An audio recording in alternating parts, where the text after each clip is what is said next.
you know how people like set up for the flight? Oh yeah.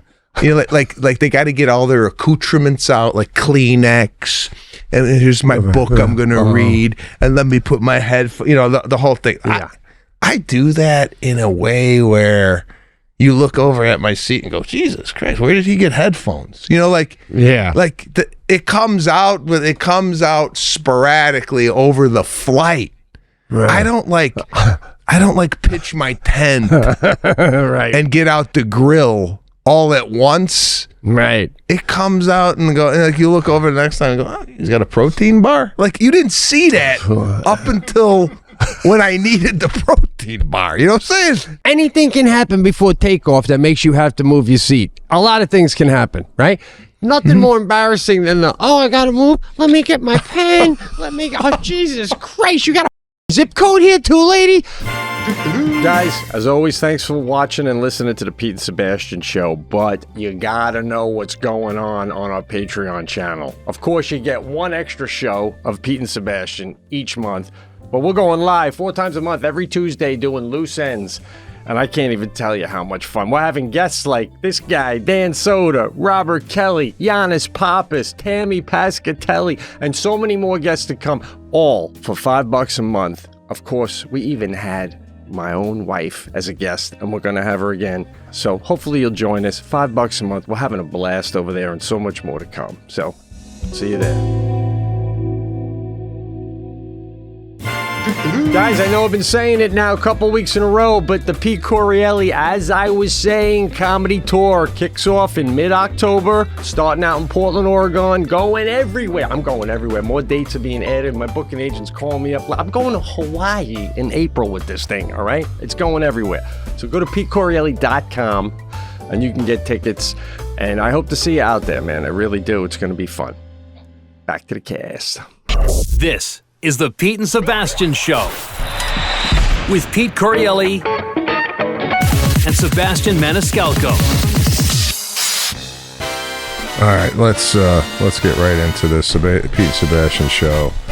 If you're watching this, if you're a viewer, if you have eyeballs, you notice that Pete has what looks like a flannel, something maybe a lumberjack would have on, cutting wood. I don't know if this is the attire out in Rochester, if you're fitting in with the community. I've never seen this look on you before. Could you please shed some light here on the wardrobe today? I got 3 of them. I've worn one before. It was a blue one. It's a little more subtle. You didn't have a comment. It's the season, bro.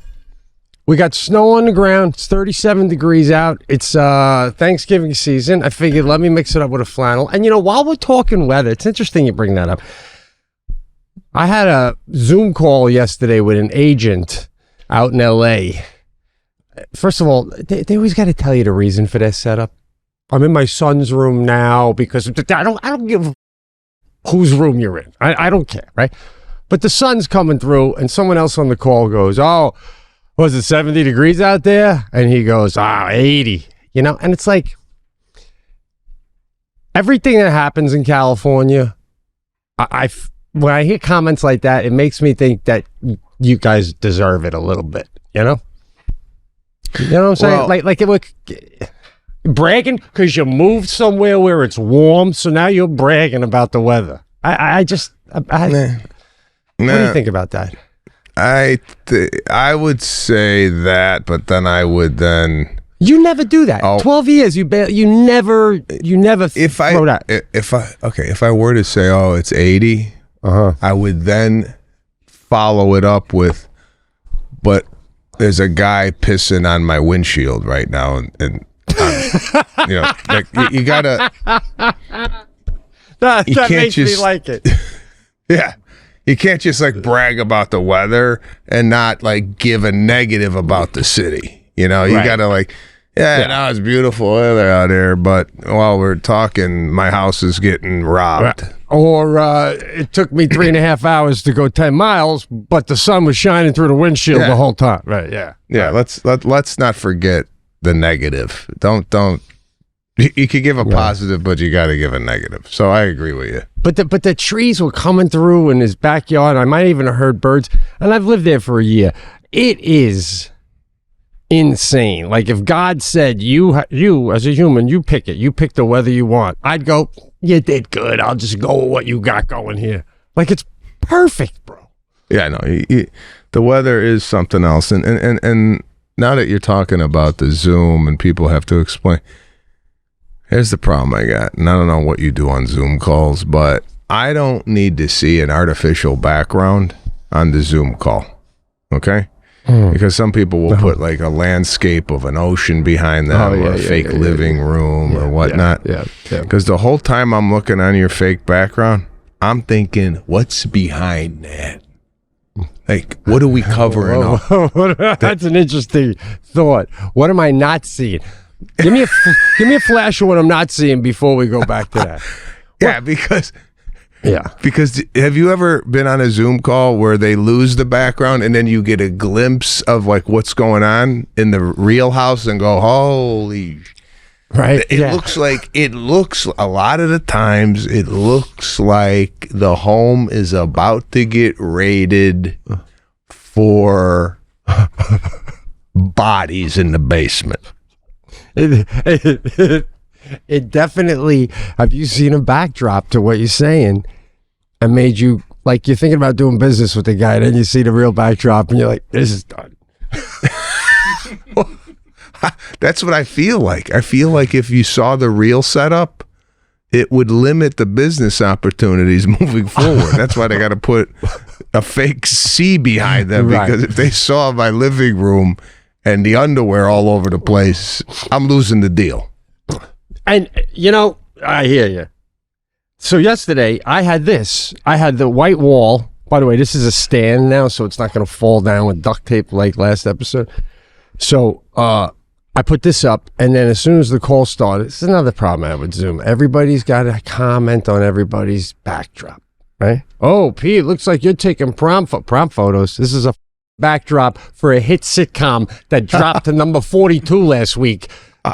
Agent guy who makes all right, anyway, you know, so but why I want to ask you this: what's your take on getting rid of small talk completely altogether on a meeting? So when the Zoom comes on, hey Sebastian, so this is when we were thinking about releasing the special, and this is why, and just boom, like we talk about everyone's backdrop, can we just get to the part where whatever I'm trying to do doesn't happen and you're explaining to me why it's not happening? Because that's my entire career.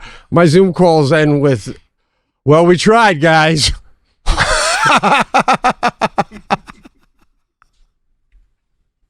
Never ever do I end a Zoom call with, I can't wait to celebrate with you guys. Ever, bro. I'm a grinder through and through. I do agree with you, though. And I have mentioned this on many Zoom calls. I said, I don't like the little banter prior to the meeting started while we have to wait for everybody to populate in. That's torture. That's torture. I'm telling you, now everybody's on. Is everybody here now? We're all here? That's what they say. We're all here? We go, but they don't. We're all here? Okay, Mike, that's a hell of a guy. Now we're doing, but you're right. The pre... Oh, that's like angst. It gives me angst. There's 8 people that's supposed to be on the call, right? Right. So then you pop in, and it's you and another person. So it's only 2 people. We got to wait for 6. Now it's you and the other person. So you're like, where are you? Where are you calling from? I'm in Ohio. Oh yeah. How's it going? It's like, oh god. So I mentioned. I mentioned this on the call. I go, I'm not into the like everybody doing fake chatter prior to this, like they actually care about what's going on. One guy said, Sebastian, that's why you got to have your camera off and your audio off, and then when everybody's on, then you pop in. So you're dark. You're there, but you're dark. Right. And you're just waiting, and then everybody here, and then boom, all right, let's go. What's going on? And then right into it, rather than this lingering conversation about nothing. I'm not into that. Bro, small talk, let's get rid of small talk in life. I agree.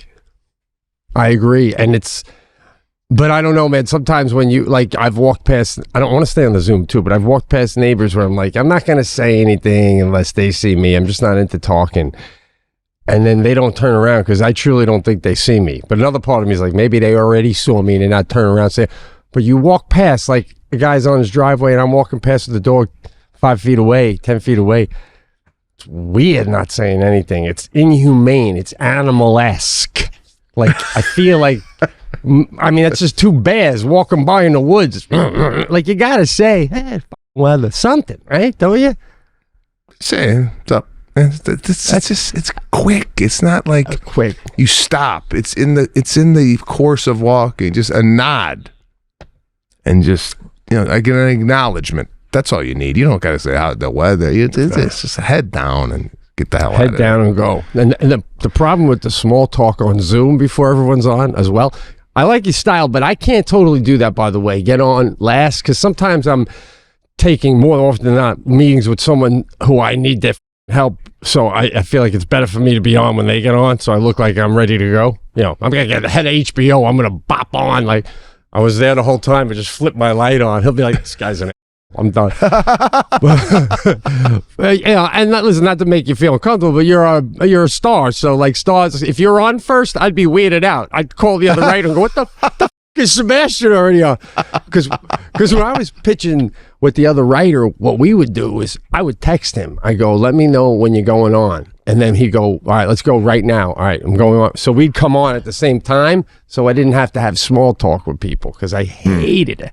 But when last thing I want to say about it is, when someone you don't know that well, you ever have this where they're hitting you with small talk before everyone's on, and they could say something like, "Yeah, my sister got really ill," and then all of a sudden somebody else pops up, and you go, "Teddy, there you." Hold on, Ted. Ken was just saying that his sister's dying. All right, go ahead, finish that. Yeah, it's so fucking weird. Do you address the person who popped on, or do you just keep talking? Yeah,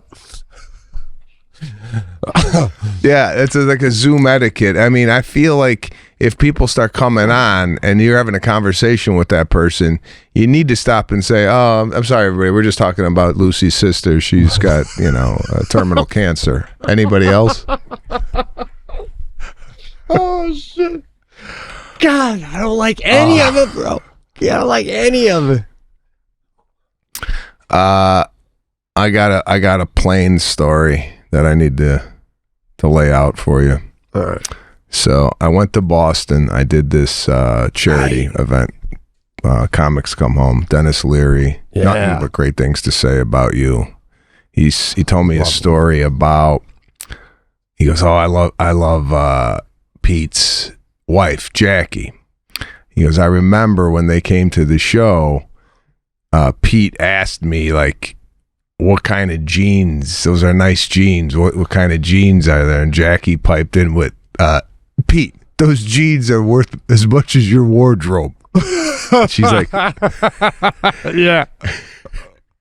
And she's like, "Oh, I love, it's a great time, great couple." And Pete killed it and this, all that. So he had nothing but great things to say. So I did this thing. Robert Kelly was there. Love that guy. He was funny. It was funny, just like it's fun to hang out with comedians in Backstage because a lot of times you don't get to do that on the road. I mean, obviously we travel together, but when you're with, like Conan O'Brien was there, and it's just a fun atmosphere. So I did the show. Now on the way back, I get on the plane and I'm in the aisle seat. There's a seat next to me, window seat, and I see a woman coming down the aisle with like a 12-year-old son. And I know she's looking at her seat, and I know right away that they're separated. They're going to be they're not sitting together. I could just tell that just on the, the whole looking around. I'm like, there you go. I'm going to get asked to switch. Okay. So the woman goes, "Hey, sir, I'm so sorry, but my son and I are separated. Would you mind taking the window seat?" Now, I don't do window. Right. It's because of the claustrophobia. I can't be pinned into the window. I get like anxiety. But doesn't matter. I mean, I respect that. But if I have an aisle, You can't. A window is a lesser fucking seat. It's a lesser seat. Don't ask me to take it if that's not what I paid for. Okay, so, well, a couple questions popped up for me here. When you're telling somebody you don't want to switch, do you have to give them a reason, or can you go, nah, it's all right?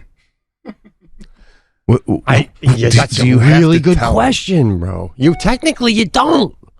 But attaching an excuse, I've seen guys do it with the no. They just say no. And I'm like, wow, that was kind of mean, but it was also like efficient. Yeah. Well, nobody stands and tries to figure it out. They're just like, this guy's fucking... Move on to find somebody nicer because you're talking to an asshole. I agree with half of that because the other half of that is like, if you go hard no, you got to sit next to this person for 6 hours, right? So it's like, now there's like there's like a weirdness over it. They, oh Jesus, I got to sit next to this. Like when you look at it, when you lay down on these airplanes, they're like, you're closer to that person sitting next to you than you are your wife in bed, right? So it's like way closer, especially if you got a king. A king bed, you know, I could do this and not touch my wife. This person is like, yeah. I mean, you're practically cuddling with the person, and you're gonna hard know it. So I go to her. I go, listen, I can't do it. I got claustrophobia, and if I get there, I get anxiety. I can't. I would love to help you out, right? So I give her that's nice of you. She goes, I totally understand. Okay, so now her son goes into the, and the kid's 12. It's not like it's an infant. Now if it's like a 2-year-old, I might have to suck it up for 6 hours, but then I'm going to be going nuts in there, man. I'm going to really have a hard time. So there's a lot going, but it's 12, so he's like 12 years old. I mean, come on, this kid's almost driving. Right. So the kid goes window, she goes to the window. Now we're waiting for the other person to come, right? Uh-huh. So she's not taking her seat yet. She's standing waiting. So, of course, woman starts to come down the aisle, right? Now, right away, just on sight alone, I go, this woman ain't moving. This is overweight,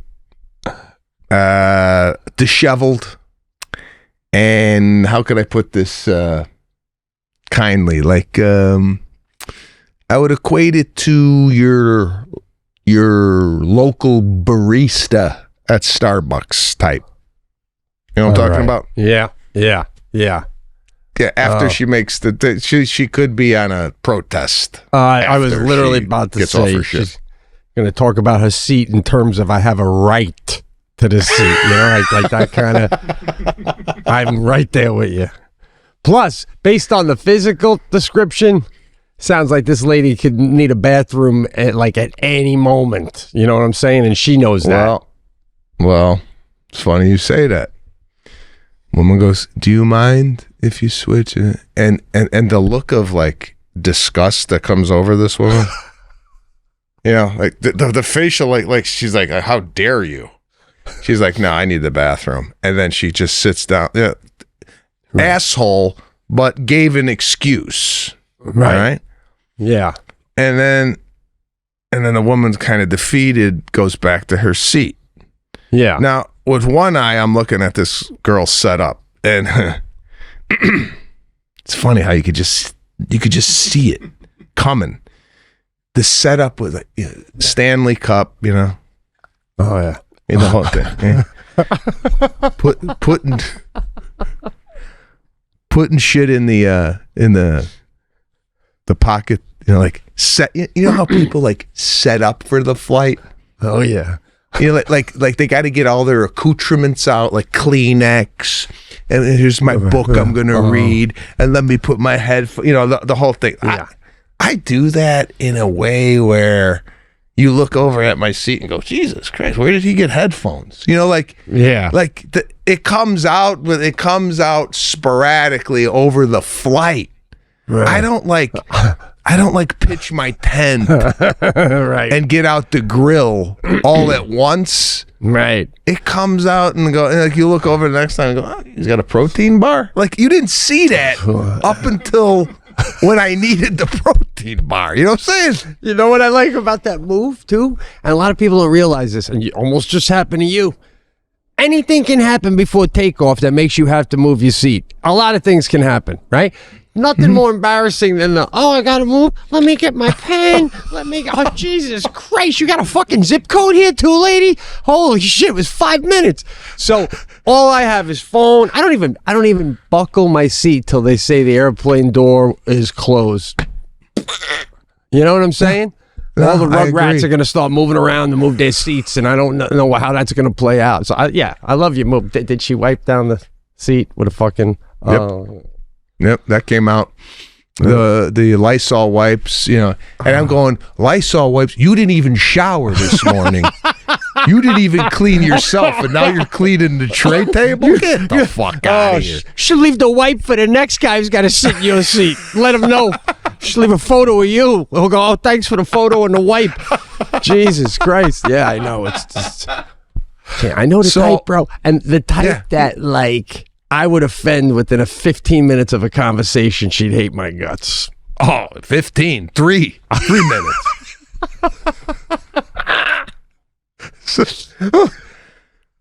So I turn to the woman and I tell her, I have to apologize again. I feel so bad. I go, I know how you feel. I have kids of my own. And if I got on an airplane and I was sitting away from them, what is all this? No, bro. You gotta like sympathize. I feel like I had to tell her I know her plight. I feel for you. Just one more. And even though I said no, I'm upset. Tell me if they think this is psychotic. I'm upset that this woman said no. Like, I said no.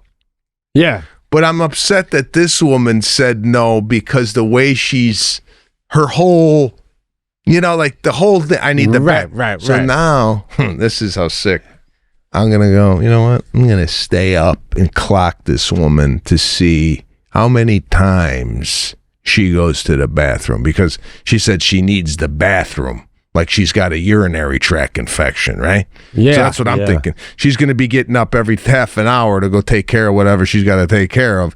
So I'm like, okay, I'm going to see how valid this thing. Okay, so then we're up in the air.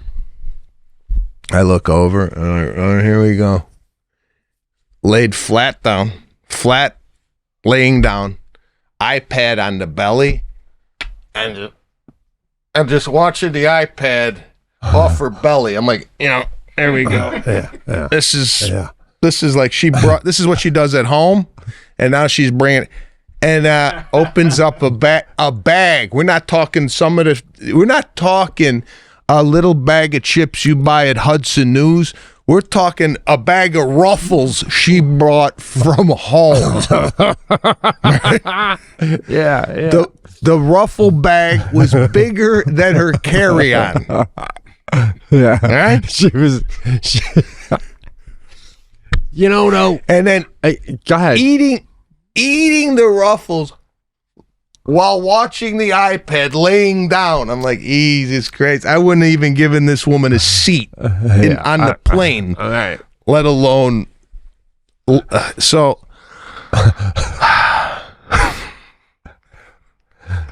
And I'm sitting there saying, why am I so upset? I can't wait to interrupt to say that. I can't wait to interrupt to say that. Go ahead. First of all, you must be going through some male menopause. You really must be, because first of all, you gave the woman a reason already that was above and beyond the claustrophobic thing.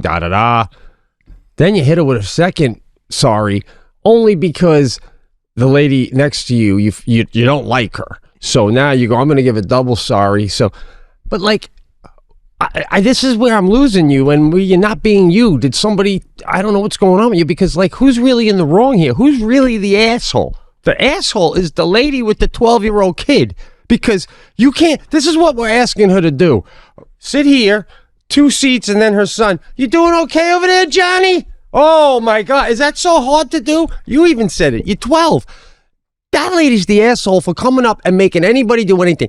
The heavy-set lady with the chips, she's an animal, no doubt about it. But she's not doing anything that she's not allotted to do for what she paid for. Boom. I would agree with you. I would agree with you. And thank God you're not always the way you are right now, because this show would be bouncy as shit right now. Holy. I apologized again. What the fuck? No, because the woman, again, I feed off energy. The woman was nice about it, and she wasn't demanding. There's some people that come in and go, would you mind switching? No, really? You know, like, she wasn't like that. She was a sweet woman. She said, oh, you're already making me say something. The heavyset lady, you're making her say something that she doesn't want to say. She doesn't want to come on and be mean to somebody. So no matter how nice you're being, asking me, you're making me now be mean to you in front of everybody when I say no. And I don't think I have to pee every 5 minutes, but at that situation physically, she may have to pee or poop at any moment. Like, gotta get, bowel situation. Like, shit myself if I have to wait for you to get up and get out of my seat so I can go. Sorry. I like the woman that asked me to switch. The way she did. I was on her team, even though it was, she even told me, she's like, we got upgraded. And so, okay, upgraded, and they got the first class, and they got switched. Okay. Oh my God. Yeah. You got upgraded, and it's still not good enough. You're upgraded, and now you want us to move all seats around who already paid to be up here? Wow, this lady really got, she just like, God damn, I'm surprised you didn't bring her home, her and her son, say, Lana, they're going to live in the guest house through the holidays. The more and more I think about it, you're right. Fuck this lady. How dare she? Get back to the show. I might have felt this way if the other lady wasn't such an asshole. I hear you. But if that lady got there in time to hear your version, she could have said, well, why don't you sit by the window and I'll sit here and clock how long it takes you to freak out. Right? Like, you're going to see if I'll piss and I'll see if you freak out. But I think it's bro, the window seat sucks. I didn't pay for that. I paid to not have somebody do this to me. I paid for that. So I know. And the woman even said that in her defense. She said, I know you want what you pay for. I totally get it. That's what it's okay. So I'm halfway into the flight, and some guy comes down the aisle and starts talking to the kid, because this one's sleeping now next to me. Was talking to the kid, and I'm like, what the hell is this guy? Was he doing like human trafficking? What's this guy talking to the kid for? I feel now I'm on watch for this kid because the mother's sleeping. Jeez. Right? Oh, Ro, you're like a family before you. The heavy lady's like, assistant that drives you nuts. I don't know what's going on with this lady. One big family, this whole row. You feel responsible for everyone. I felt responsible for the kid. So I go, oh, is this the father? So then I got to thinking, wait a minute. They're all a family, but the father's in row 1, we're in row 5. He's coming back to check on his. So I'm thinking, why didn't the father ask anybody up front if they wanted to switch so he could sit next to the son? Then I'm thinking, oh, maybe. I don't know why I'm thinking these things, though. So I'm thinking, maybe they don't. Maybe it's like she watches the kid no matter what. Like, it's like he don't do that, right? Like, it's like he gets on the plane and go, he had first. This is what I thought. He had first class. And he put his wife and kid in the coach, right? And then they got bumped up. And now she texted him, hey, do you mind switching with the guy next to you? He goes, I ain't asking this guy next to me. Fuck you. You deal with it back there. And he come back every once in a while. You all right, Johnny? All right, I got to go close a business deal up front. Like, I felt like the father was completely detached from his family and so focused on work that, but again, here, I'm thinking this. Love it. On the flight. I'm like trying to figure out the dynamics of the family. Why? That's bro. Why does Da Vinci sit around and try to figure out when you put something in the air it falls down? Why does Picasso can't not paint at any given moment? It's why you make all the money you make. Your mind is constantly thinking that way. Constantly like, what's this? You know, it's like, and you know, people like, you know, maybe your wife will say, you know, that's what you do with your time, and you're like, you almost want to go, what are you doing? How are you not thinking that? What is everybody else thinking? They just blah. That's why when you go on stage and you bring this shit to the stage, people are like, oh, like, fuck, I never thought about that. You're like, because you were reading. Jackie, because I always go with Jackie. I'm like, you know, just the other day we're watching something. Oh, the guy, it was Food Network, and this guy, Jesse something, he does the bake-off. He used to be the backup quarterback for the Giants, New York Giants, and now he does bake-off, holiday bake-off. And he's been doing it for fucking 10 years now. And I said to Jack, when he's like holding up the baked goods, like, you think he ever has a moment where he's like, that my fucking friends are all like like just embarrassed by like, and she's like, what, why do you even, like, everyone's just watching the show, why do you think that? And I'm like, that's where the good stuff is, right, bro? So I love it. That's where the gold is. That's where the gold is. Do you think, I think this family was so selfish that she goes, why don't you try and get a seat for our boy up by you? And the dad's like, oh, then he won't be able to stretch out because I got the bulkhead. Try to do something back there. Like just every step of the way, these people just want more and more and more, but they say it in a charming way. I can't take that move. Oh, man. Yeah, I don't know, man. I don't know. And again, I've brought this up on the cast many times before.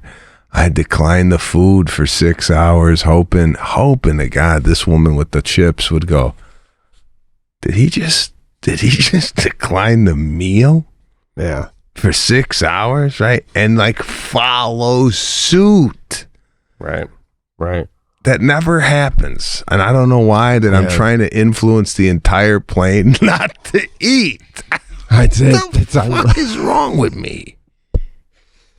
You tried it. It's interesting. You came up last night with Sadie. I said something, but because of the way you are, you try to lead by example.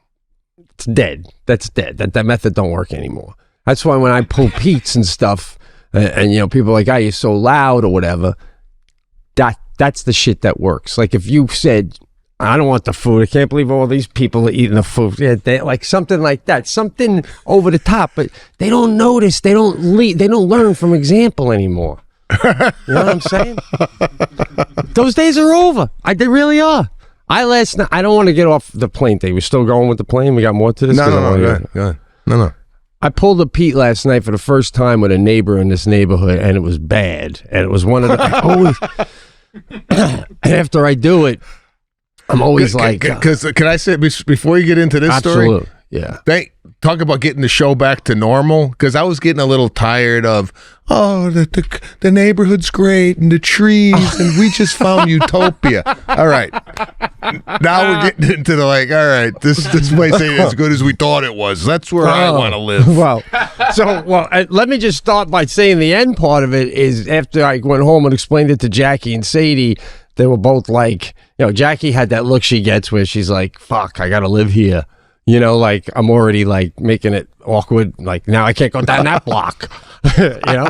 But, and Sadie's like, Dad, you know, and she's like shaking her head. And I go to Sadie, I go, you know what, Sadie, this is why Dad likes, you know, Mr. Sebastian. I have fun with him all the time. This is why. And she goes, what do you mean? I go, because he would have did what I did, and if he didn't do what I did, he would have said what I did was the right thing to do. I don't need this from you and your mother. So I said, I don't need this from you and your mother.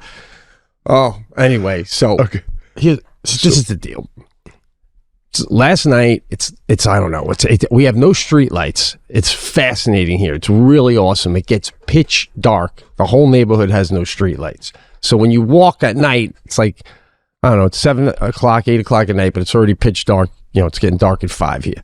You walk with, you got to put a collar on the dog to light up the dog, and I have a little plastic like lantern thing that we walk with. So when people walk their dog, guy, it's utopia. It's awesome. We're walking with lanterns. Yeah, what are we waiting for Paul Revere to come down the street? I'm just there's no sidewalks. So you're in the road, and a lot of people have electric cars, so they sneak up on you. So you got to have the lantern. So they go, oh, when I first backed out at night here, I was like, holy shit. So, all right. I'm walking the dog, pitch dark. I come around the bend, and I hear 2 dogs coming at me, growl, like, so loud and so fast from about half a football field away, maybe. And the guy whose house it is, I've admired his house in the past, too. It's a nice house. Is screaming, like blood curdling to the dogs, whatever. And come back, get over here. Like screaming like a lion got loose. And I got the dog, and I don't know, I'm not going to outrun these things. I can't tell how big they are. I'm just like, literally, it's like you just brace for impact. Like, here they come. And they come so fast. One of them comes by, takes a bite out of it, tries to bite the dog, and they slide past because they were coming so fast. Then they turn around, trying in the road like that, and they come towards us, and I'm kicking one. Get the fuck out of here. Get them. And I'm kicking it, and it nipped my foot. And they weren't pit bulls, but they were bigger than Duke. And then the other one's trying to get at Duke. And I'm like, get out of here. And the whole time he's still screaming and coming further over. Now he's about 50 feet away, and they finally respond, and they run back to him. My heart is fucking pounding. I can't make him out. I can't make the dogs out. I'm going, Jesus Christ. Jesus Christ, man. Holy shit. Get a hold of your dogs. Jesus. And I'm saying it because I said it like three or 4 times. And then he goes, I'm sorry. He doesn't even say it apologetically. Like, he just goes, sorry. And I go, well, then fucking say so. And then he goes, well, I would have if you would have gave me a sec. Like, oh, like he was about to say I didn't give him enough time to say sorry. He goes, well, I would have. I go, if I would have what, guy? If I would have what? It's the second time your dog did that. Because now I remembered that it did it. Jackie mentioned, God, I was walking the dog, and the dog attacked Duke and didn't bite him or anything, but the guy didn't even care. Like, they finally ran off. He wasn't even like sorry. So I'm like, it's the second time you did that. I don't think. And I said, and I wasn't saying it like, obviously he doesn't see me, let alone know who I am, even if he did know me. I was saying it in terms of I already know what happened once with Jackie. So I go, that's why I said, this is the second time it happened. I don't know who the fuck you think you're dealing with, guy, right? I don't know who you think you're dealing with. Get your fucking dogs in line. Jesus Christ. And then he goes to I go, what? Just get your fucking dogs in line. And I keep going. People's windows were coming up. They haven't heard the F-bomb out loud in this neighborhood since 1987. And I dropped like 5. And you drop that. You let people know. Again, we're not playing games. Let's get down to the meat and potatoes. My heart is fucking pound. And I come home, and I got such a lukewarm warm response from my wife and daughter. I come in, I'm like, it happened. I mean, right, Jack, was at the house, that the guy? And she goes, yeah. I go, yeah, 2 attacked me. I go, one of them nipped me. And I don't think it nipped me, but I cursed and was so over the top that I'm going with a nip. You know what I mean? So just in case I got, because I literally thought that guy might come knock on the door and be like, not want to fight me, but be like, lunatic, we need to hash this out. What the fuck? Because I went so nuts. But anyway, I'm telling them, they're like, and Sadie goes, Dad, those dogs aren't even that big. I go, I couldn't see him. Sadie, I don't know how big they are. Oh my God, Dad. I go, why, was that crazy? Jackie's like, you always go to 10. So that happens. So then I call my brother. I don't talk much about my brother on the show. I don't know why. Maybe it's personal. I love the man incredibly to death, but he's so goddamn funny. I call him up and I go, man, I just fucking went off on this guy with his dog. I go like nuts. And I'm like, do you ever, because I go, Dad, like, I'm not like losing my mind. Dad was nuts, right? With that. And he goes, well, yeah. I go, Dad would like go from 0 to 10 all the time like that. And then go back down to 0, like fucking 10 never happened, you know? So I go, but do you have that in you? And he goes, I go, do you go off on people a lot? He go, are you fucking kidding me? Guy, I tell you, I fucking ran down a guy in Walmart 3 weeks ago. I go, what do you mean? He goes, you know when assholes are doing that, cutting across the parking lot the wrong way? He goes, I almost hit him. He just keeps going. I got all 3 boys with me. I fucking drive up. He parks. I lock him up. He goes, I do a ring tap on the guy's window to get the fuck out. I go, Jesus Christ, you're gonna get shot. And he goes, yeah. But you know what my brother said to me? I was like, oh my God. He goes, but he's not gonna do that anymore. And I'm like, and the dog guy is gonna get them on the leash now. Your ruffle lady? She's already probably eating chips on the next plane. Because they don't see subtlety, guy. They hear fuck. They respond to fuck. So anyway, that's what I said to Sadie. You know, Mr. Sebastian would have probably, you would have been like me if someone would attack your dogs. Come on, would you agree with me, bro? That's why I love doing the show. I agree. I mean I don't like being surprised in the middle of the night with 2 dogs barking and I can't see anything. Attacking, guy, not barking. Yeah. In attack mode. Yeah, I don't. I have that in me. The fuck, but I have to be provoked, and it has to be an intense situation for that side of me to come out. I feel like your 10 is just right under the surface, right? Just like. It's like a shark swimming in shallow water. It could come out at any moment, right? My 10 is deep water, bro. We're talking 100 feet deep. That shark's swimming, right? And in order for it to get to the top, it's gonna take a seal. You know what I'm saying? Yeah. But your 10 is probably. I don't know if I would have way more intense though. Way more intense. Yeah, like your 10. If it does come out, my 10, could get me stabbed. Right. See, like people need therapy after hearing your 10 aimed at them.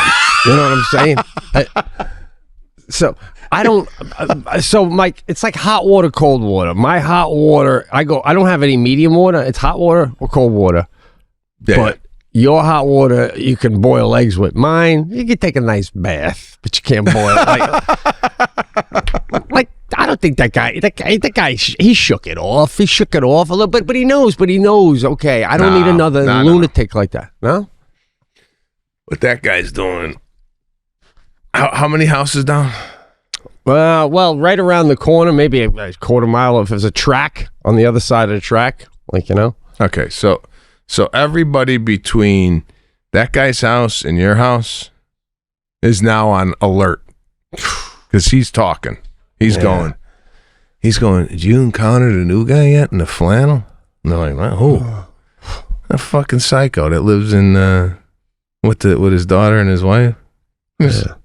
He dropped 17 F-bombs the other night because my dogs got loose, and I thought he was gonna fucking shoot me in the head.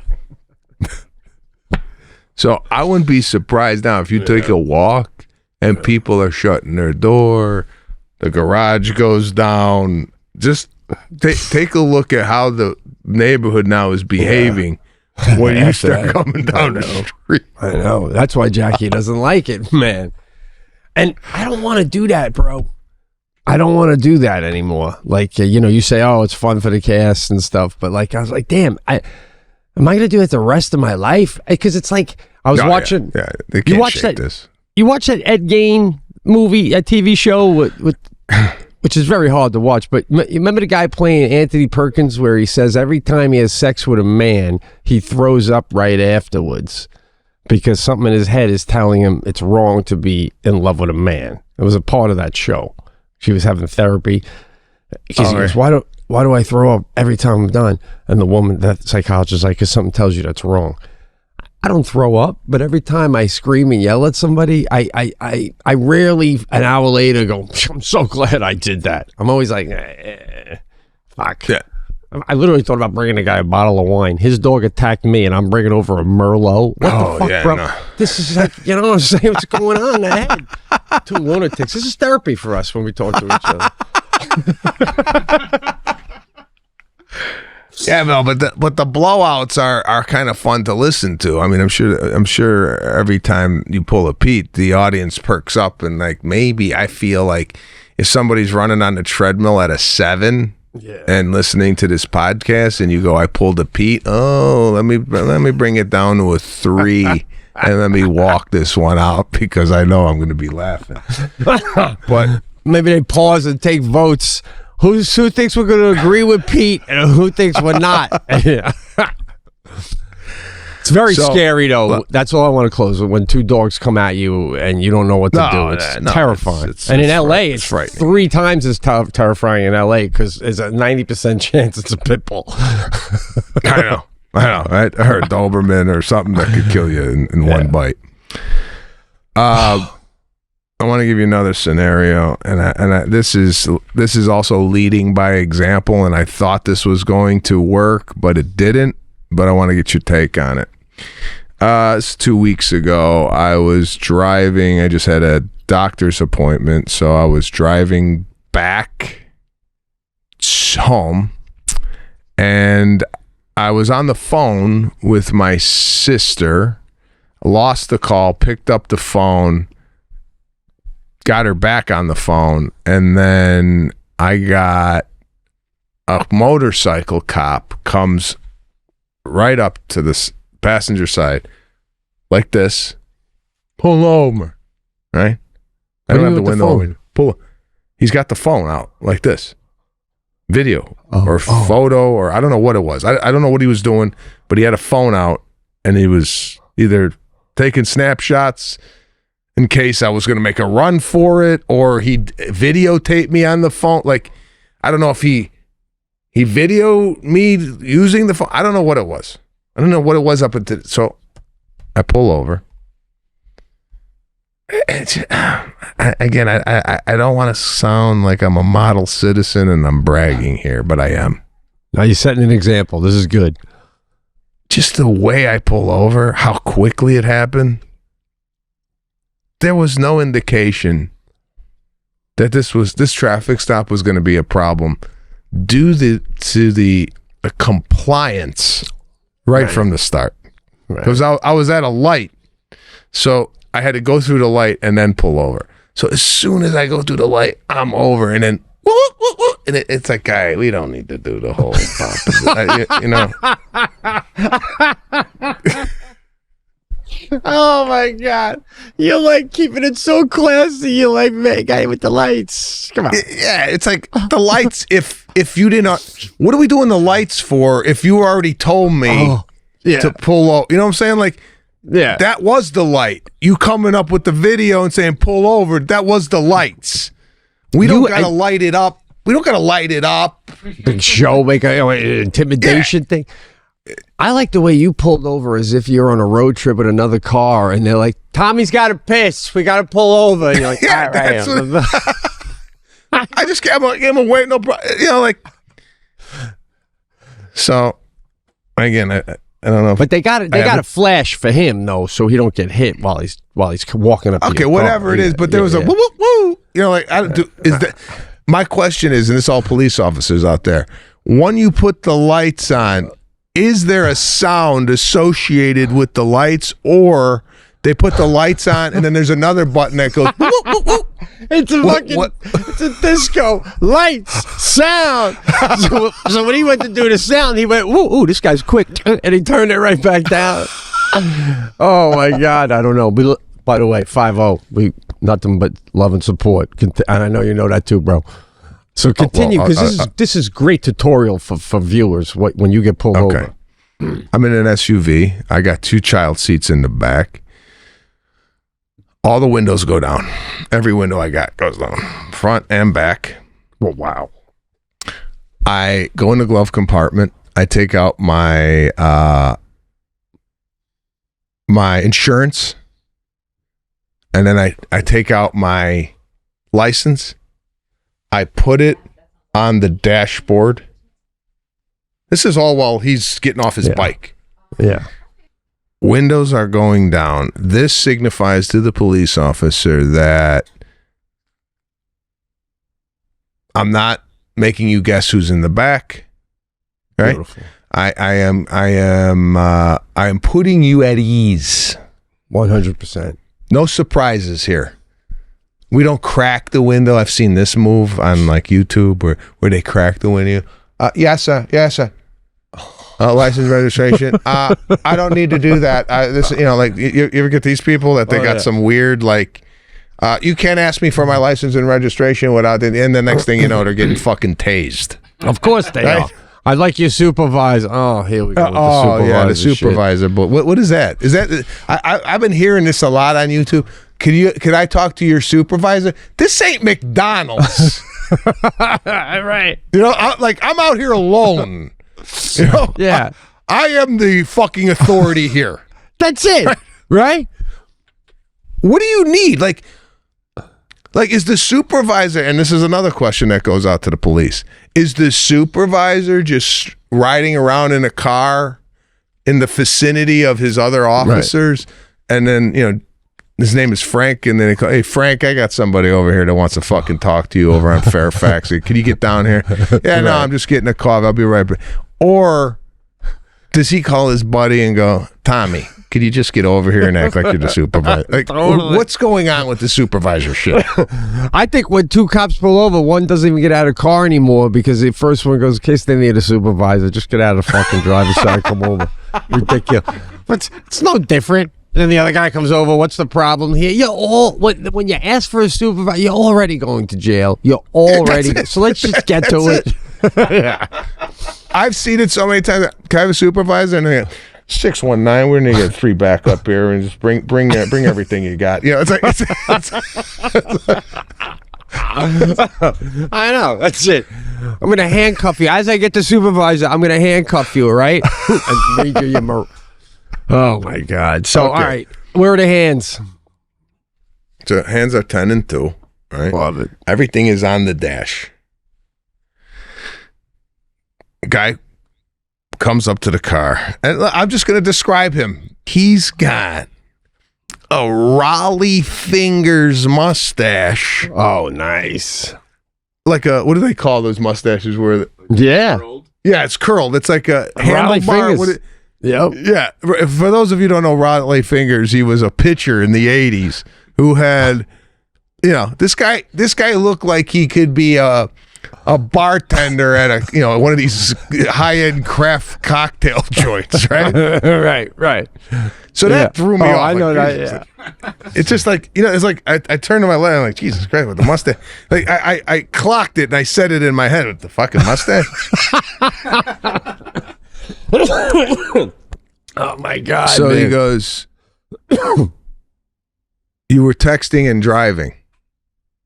Now, was I texting? No, I was not. I had picked up the phone to call my sister. Mm-hmm. But, like, did I? Whatever he said I did, I ain't disputing it. Right. I'm not going to go, no, I wasn't. We're not playing this game. Right. So I did a move here where I would like to think that this guy right now, as I'm doing this podcast, is sitting around with all of his other cop buddies going, I pulled this guy over 2 weeks ago. This is what he did. This is what I'm hoping. Talk about leading by example. All right. You were texting and driving. I just look at him. I nod. No talking. Can I get your license and registration, insurance? I gave him what was on the thing right here. He goes, your registration is not in there. I was upset at myself for not giving him all the information at once. I'm like, fuck, in my head. Yeah. Fuck. So I go back into and I was going to say it's in my glove compartment because I didn't want to startle him by just reaching over, right? Uh-huh. That could suggest there's a firearm. But also, too, guys, this is for the group. The fact that I got 2 child seats in the back should signify dad has a family, right? Yeah. So this is all the stuff that is nonverbal. That he looks and goes, oh, 2 kids. It's a family man. He maybe just dropped them off or what? Or props. I mean, I think your own character in Bookie, when they had the baby, he was like, "This is great for business, having the baby in the back, right?" It's to throw the scent off from the cops. They'll feel bad. He's got 2 kids. If you're riding around town with 2 fake two fake kids that just to get out of tickets, No, just the seats. yeah, Right. that's what I'm saying. Like if you're that psychotic, where you go, you know what? Yeah. I'm gonna put 2 child seats in the back of my car just in case I get pulled over. They're gonna think I'm a family man. That's you gotta be psychotic to be doing that, right? I don't know. I mean, did you listen to the first half of the show? You're losing it because the lady's eating potato chips, and I motherfucked the guy because his dog barked at mine. We're not exactly stable human beings here, bro. I don't think that's a stretch. People drive with dummies on the HOV lane. Yeah, okay, maybe. And you're thinking it's gonna work. Even you're like, put a couple of child seats back there. I mean, not that you did it that way. Yeah, but it's for real. I'm thinking like I see all that SUV. You're giving me your stuff right away. You're being totally compliant. I'm like, I'm charging you. What do they call it? Total retail? Like the top price that you can charge someone? Is that right? I'm just giving you every ticket I can because you're not going to fight any of it, right? If you were one of those people, a window half open, and I need your name first, sir. Oh man, but lucky if I get one violation written out of this fucking pain in the ass. Well, no, that's prison. You know, well, there's a balance. Cameras now too. Well, but listen, I would. Speaking of cameras, I got to go back in my glove compartment, which is not part of my routine. I thought, damn it, this is. So I feel like that's a demerit against me. It's like I had an A, now I got a B because I got to go back into. So I give it. Guy. Here's another tip for the group. All my information, my insurance card and my registration is laminated. Oh, wow. I don't know. Is that legal? I thought that they need to be able to make sure, that almost leads it to make me think it would be fake, no? That's beautiful. Oh, bro. That is beautiful. It's beautiful. Like, he got... clean, bro. Clean. It's not like the shit's got sauce on it or burger juice or nothing. This shit looks like this is state issued. God, I would think that he would get in and go laminated. Like, right. That's the reaction I'm looking for. He's gonna go, the fuck, did you just laminate your Allstate insurance card? Yeah, no, I got a laminator at home. Do you think that there's a chance, and I'm asking you, with windows coming down, both hands where they belong, laminated registration, that maybe this guy is trying to keep things so clean to like that you could be a hitman or you could be somebody that doesn't want any suspicion on you at all, and now I am suspicious because laminated registration is insane. You know what I'm saying? You just said who would put 2 car seats in the back. I laminate my registration. What the fuck? I mean, this just reeks like, you ever see a hitman when he's got to get away and he goes to his safe and he pulls out a passport from somewhere else and the cash from that country, and all I'm thinking is, oh my God, this guy is so organized, it's fucking unbelievable, right? That's what I'm not even thinking he's a killer. I'm going, God, I wish I had his setup. So beautifully set up, yeah. Okay. So I give him the information, right? Yeah. Now he goes back, and you just know you're not getting a warning when the length of the time he's back there is just writing you up, right? So I know I'm getting a ticket. So he comes up and he goes, there you go, sir. Any questions? I just shake my head. No.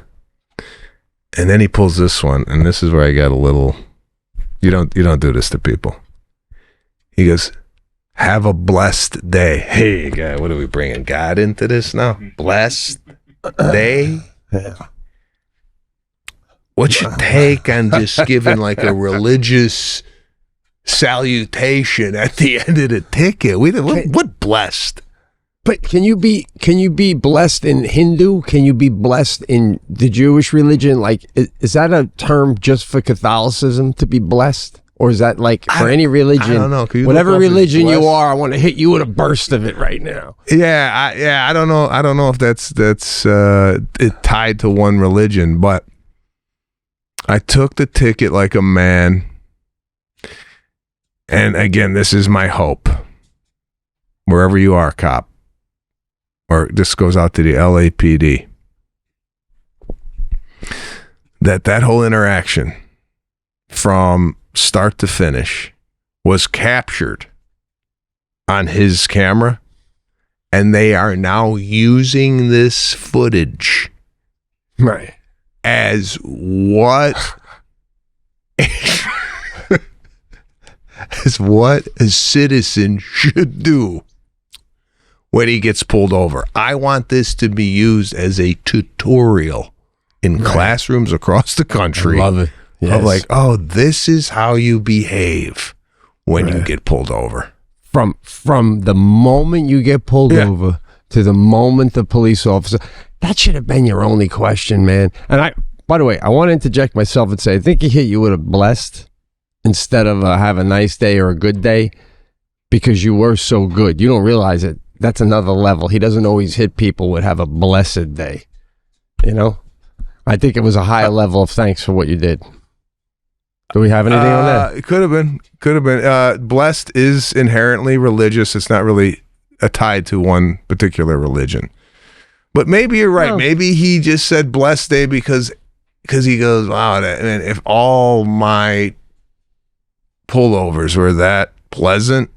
The way I felt about the dog coming at me, though, that is how a cop must feel every single time he goes up to a car window. And not only, if they're showing you as a video, they should say, look at his hands are. Look at how all the windows go down. And not only do they say, you don't have to do this, but it would really also be helpful if you laminated like he did. So if you spill something on it.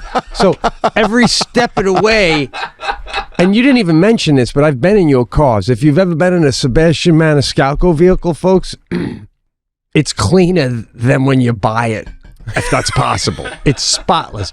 So as a police officer, I don't have to look through a Burger King wrapper and a newspaper to see if that's a gun barrel sticking out of the I see everything the car has. You know what I'm saying? Yeah. So I really I think that's a good point too. Even if you know, this was in broad daylight, so you could see everything in the car. But you're right.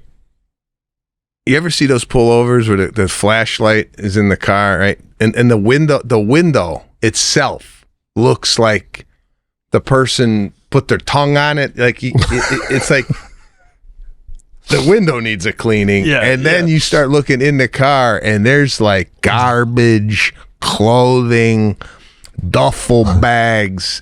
You don't know it could be a body underneath one of these things. And it's like, my car, you could see the vacuum marks on the rug, man. Just nothing. And I got kids. Yeah. There's nothing in the car. I should have got let go alone for how neat the car looked. Really, why didn't you say when he said any questions? I can't believe you didn't say, I just need to know, have you ever had as convenient of a pullover as this one from start? Yeah, I mean, well, I should have hit him with that. I should have hit him like, let me ask you, in all your years of being a cop, have you ever had the ease of this experience? I mean, I should have said, when you go home to your wife tonight, I want you to talk about this pullover as being one of the most pleasant experiences you've ever had in your career. Yeah. I'm not only that, but I'm wondering if when he said to you at the end, any questions, a part of that was because I'm not even sure this is his going in his head. I think he was texting. It was in his hand. He's not fighting me on it. He didn't even ask me how much it costs. He just, I don't know, he pulled right over. And then he just can't, like, there's so many reasons for you to maybe have a problem with this pullover, and you have no problem with it, that he's like, any questions? And you're like, no. He's like, all right. like even he was blown away. I don't think I get that when is that a cop thing? Because when I get pulled over, I can't recall at the end that they ask me if I have any questions. They don't ask me. Yeah, I mean, like, oh, like, where do I go to the court? You know, there could be court, you know. But here's the kicker. People go, oh, go to the court date. He's not going to show up. That's what you hear a lot about these tickets. Oh, he won't show up to because in order for this to stick, he's got to show up to the court. But in this case, this guy's looking at this court date, and if I sign up to go, this guy's going, I gotta go to this court date and ask this guy, or just to see what he's going to say. I would just think the experience was such that I need to see this man again. Yeah. To see what he says in court. Right. Because if I go to the court, right, and he don't show up, they dismiss it, and it's clean from my understanding. Right. But if he's there and we got to fight this thing, you know what I would do? I would just go, Your Honor, I'm here. The gentleman, the police officer, said I was texting. I think I did pick up my phone to call my sister. And if that's against the law, I apologize, and I assume full responsibility. I would think even that the judge would go, oh, get out of here. We're waving it. God, we're waving it. Classy guy. Just admitting guilt, but the way I did it would just go, you know what? Yeah. Yeah, I don't know. It's funny though. Like you want to be rewarded for you did the thing you're getting a ticket for. Yeah. But because you're so cool about it, you want him to waive it. Doesn't cool account for anything in these situations? Like, you know, you got an F on the test, but you know what? We're still gonna pass you through because you've just been a joy to have in class. Right? Yeah. I know. I don't know, man. I'm surprised. I'm really surprised you got the ticket. I thought that was going to end with he was like, you know, next time put it down, be a little more careful. But, you know. I tell you why I got the ticket. This is another tidbit for all you people out there. It was October 31st, Halloween, end of the month. Got to meet their quota because cops have a quota of how many tickets they should write. I don't know if I've been hearing that since 1975. Oh, you meeting your quota? Your quota? Look it up. I don't think there's a quota anymore. I think that's a thing people say. It's very cliche to say. I think, this is my theory. I know what you drive. I know it was an SUV, but it wasn't a fucking 2012. I think that the way you went about it, you thought you were coming across. I know you're looking at your stat there. You thought you were coming across as so nice, so complying, windows down, and maybe to him it was like, I'm a rich guy, windows are down, write your fucking ticket, boom, let me get out of here. You know, like you don't think he felt maybe that was? No. I don't give off that. I don't give off that energy. The windows were down, not at the pullover. The windows were down when I shut the car off. But another thing, I shut the car off, which is another. Don't keep the car running because then he's thinking, if it's running, I'm gunning it. No, off. Everything's off. The cops do have a quota for ticketing, so that is a thing. All right, they have to meet. Right. They have to meet their goals to avoid negative reports. So it is a thing, and I think he had to write some tickets because he was short on October 31st. And was my violation where I was like texting like that? No, and I'm sitting here thinking, and I'm sitting here thinking to myself, as I'm pulled over, I'm looking on the side of the road, and there basically is a tent that a guy set up with trash and grocery cart and a hibachi grill, and he's got his whole thing right next to a coffee place, right? And nothing. No ticket. Nothing. So I glanced at my phone to call my sister, and this guy has got a fucking house on the sidewalk. That's all I'm going to say. Well, what he doesn't have is medical benefits, which is why we need to pull you over in your SUV so we could take some of that money and give it to that guy to go get dental, right? I mean, that's really how it works. And I know you don't give off that energy. I want to make that clear too. You're not that kind of a guy, but you know, you're dressed nice, you got a nice car, and you don't seem to care that you're about to get a ticket. So that's why I went that route. Obviously, I care. I mean, I don't want to be paying whatever $160 for like calling my sister, but also I don't want to be fucking dragged out of my car and knocked over the head because I looked at the cop the wrong way. Right. You know what I'm saying? Beautiful pullover. I agree. Wouldn't you love to see the footage of it if you could like have it? I would. His body cam footage. I might, you know what? This might be a thing. I might contact the cop and go, I gotta be honest with you. I mean, you guys get a bad rap a lot of the times because you're beating the shit out of people and what have you. Yeah. And we're only seeing maybe one side of the video. Can I get the footage? Let's put it up on YouTube and let's start educating people on how to behave. It's a real thing. Like, if you could get it, and then you do that thing where like you're commentating on it as it's playing for social media. Notice how soon I pull over, blinker on. Notice how quick, like everything you brought up today. And then maybe even at the end, you have him come on at the end of the video. I'm Officer so-and-so. Yes, that did occur. And if we had more out there like him, it'd be a safer, safe place to drive. It's a public service announcement. Oh, my. Public service announcement. And it's going viral. 2 birds, 1 stone, guys. I love it. Oh, fuck. All right, listen, that's our time today. Pete and Sebastian, the knowledge that comes out of this show is paramount. I mean, what you learn on a podcast while laughing, I don't think it's been done before, and that's the reason, my friend, after 13 years of being on the air, I think have hit our highest ranking. It got to 42 on Apple podcasts. Wow. And dare I say, staying? Oh, normally we hit a high and then we just get filtered out into the ether. But I think, I think as long as we keep this shit coming. By the way, too, I must say, yeah. What's that?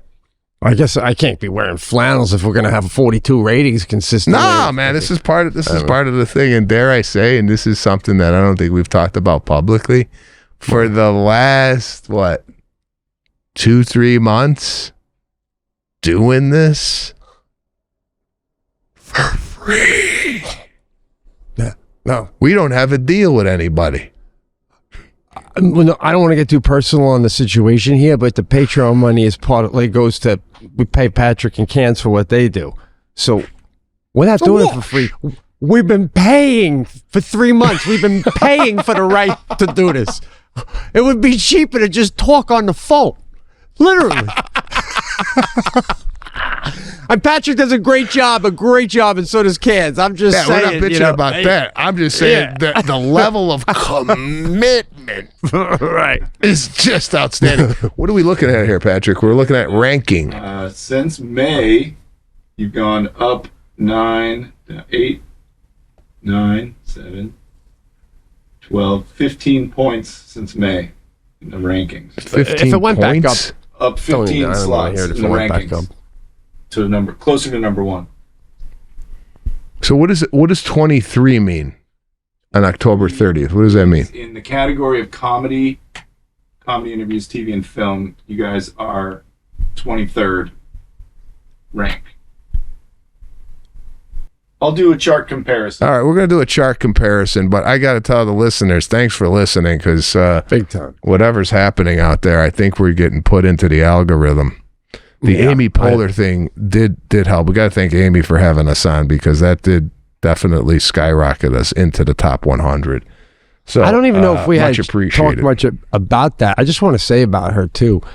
I mean, holy moly, was she such a nice person on top of everything else and being so talented. I mean, she was so nice. So nice. Yeah, she was. But anyway. Great host and really, really helped us out. So we appreciate that, Amy. And we appreciate all of you for listening and watching Pete and Sebastian Show. We will be back next week.